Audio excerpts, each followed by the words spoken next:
तर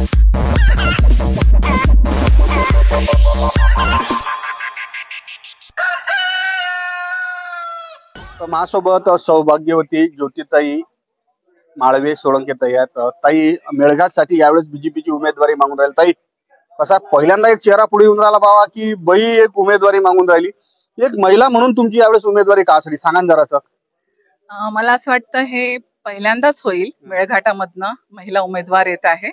आणि एक महिला ही महिलेचे प्रत्येक प्रश्न समजू शकते. आणि सगळ्यात महत्वाचं तर माझं हे म्हणणं आहे की आजपर्यंत मेळघाटने एका वडिलांचं एका भावाचं प्रेम बघितलं असेल, पण आता मेळघाट एका आईचं आणि बहिणीचं प्रेम बघावं.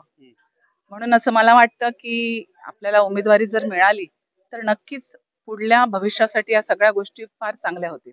ताई एक जर विचार केला तर निसर्गाने एकदम खुलं आपल्याला वरदान देऊन ठेवलं मेळघाटच्या लोकांना. पण इतकं असून की बाबा आपा रोजगार आणि स्थलांतरणाचा एवढा मोठा प्रश्न आहे.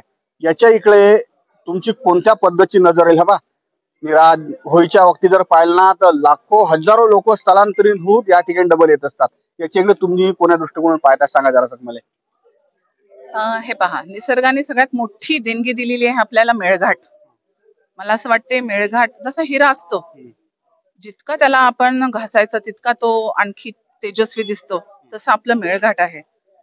सगळ्या गोष्टींनी युक्त असं मेळघाट निसर्गाने एक देणगी दिलेली आहे खूप मोठी. आणि सगळ्यात तिथे मोठा प्रश्न आहे बेरोजगारी. लहान लहान मुलं जे पूर्ण शिक्षण झाल्यानंतर इकडे तिकडे फिरत असतात. आपण मला असं वाटतं इतक्या चांगल्या ठिकाणी राहतो. आणि सगळ्यात महत्वाचं तर आपण इथे जंगलामुळे आपण ह्या सगळ्या गोष्टीची जास्तीत जास्त काळजी घेऊन पुढल्या भविष्यासाठी मला असं वाटत नाही की इथे एकही बेरोजगार राहील.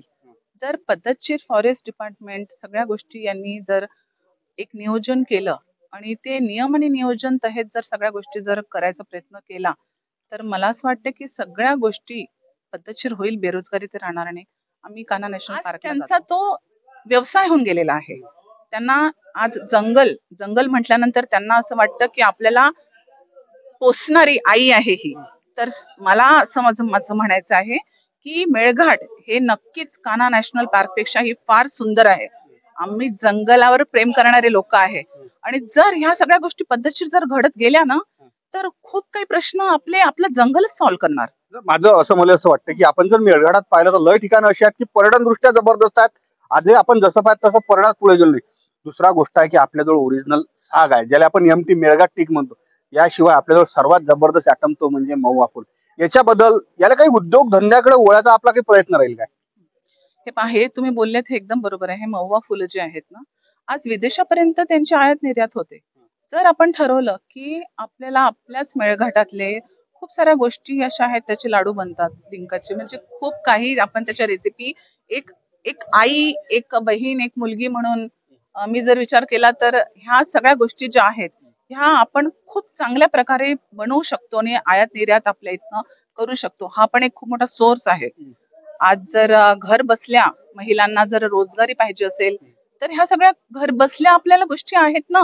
पण मला असं वाटतं की थोडस समजण्यापर्यंत म्हणजे आपल्या ज्या माझ्या मेळघाटातल्या ज्या महिला आहेत त्या फार साध्या आहेत. तर त्यांच्यापर्यंत अजून जसं पाहिजे तशा ह्या गोष्टी पोचलेल्या नाही आहेत. मला असं वाटतं प्रसार माध्यम वगैरे जे आहे आपण ऍडव्हर्टाइजमेंट करून त्यांना समजून जर सांगितलं, त्यांची जर आपण म्हणतो ना शाळा प्रकारे असते तसं जर कार्यशाळा जर आपण घेतली तर आपण त्यांना हे सांगू शकतो. आज बासा बांबू त्या गोष्टींनी त्या सुंदर सुंदर वस्तू बनवतात. मुकुट बनवल्या जातात. खूप काही म्हणजे त्यांचं इतकं सुंदर कौशल्य आहे की ते आपण बघू तर बघतच राहावं. आपण तिथे पण तरी आपण का बरं मागे राहतोय? तर थोडस एक त्यांना माहिती होणं.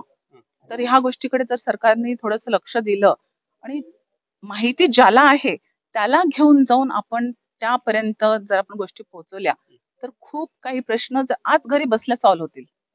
काही मेळघाट जर आपण पाहिलं बाबा तर मेळघाटले कलंक लागला. एक तर कुपोषण स्टार्वेशन ज्याला म्हणतात इंग्रजी लोक बाबा आपल्याला की जमत नाही इंग्रजी. याशिवाय माता मृत्यू बालमृत्यू एवढं वाढलं. सलोण्यात झालं. याच्यानंतर आता पाहिलं चुरलीच्या परिसरात झालं. मग हा तर एवढं मोठं आरोग्य व्यवस्था असूनही अशा जर घटना होत असतील ना तर मग हा तर आपल्या मेळघाटले कलंक लागल्यासारखीच गोष्ट नाही. तर तुम्हाला जर भगवंता कृपेने संधी भेटली तुम्ही या समस्येचं निराकरण कोणा पद्धतीचं कराल? सगळ्यात पहिले मी एकच बोलले की मी एक आई आहे आणि मी 2 मुलांची जरी आई आहे, तरी आता सध्या मी मेळघाट मधल्या प्रत्येक मुलांची आई आहे. तर सगळ्यात पहिले माझा हा उद्देश राहील की या गोष्टी कशा थांबवाव्या.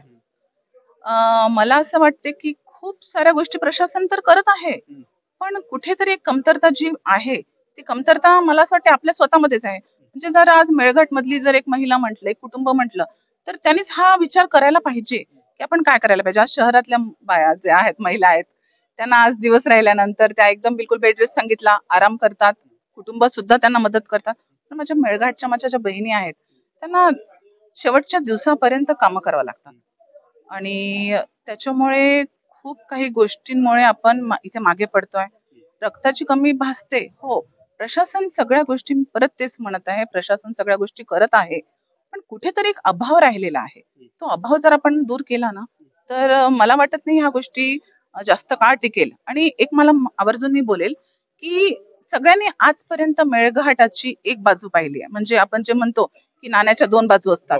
तर मेळघाटनी फक्त मेळघाटने पूर्ण भारताने मेळघाटची एकच बाजू पाहिलेली आहे. ती म्हणजे गरिबी, कुपोषण ह्या सगळ्या गोष्टी, बेरोजगारी.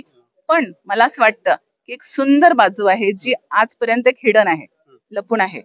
ती म्हणजे मेळघाट इतकं सुंदर आहे.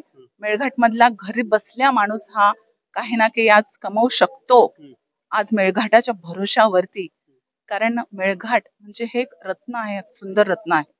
तर जेव्हा तो चमकायला लागेल ना, अजून त्याची चमक नाही आलेली आहे. जेव्हा तो चमकायला लागेल ना, तर भारत काय सगळा देश पाहेल मेळघाटची दुसरी बाजू.